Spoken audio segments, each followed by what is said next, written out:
I've just animated something, but I want to change the frame rate. Right now it's 24, but when I try to change it to 60, it speeds up the keyframes.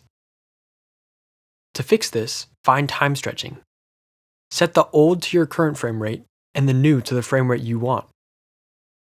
Now we have two playheads. The primary playhead is where we are in the scene, and the secondary playhead is what we see in the animation. My scene is 96 frames long, but when I reach frame 96, I've only reached frame 38 in the animation. 60 frames per second is 2.5 times faster than 24, so multiply your scene range by 2.5.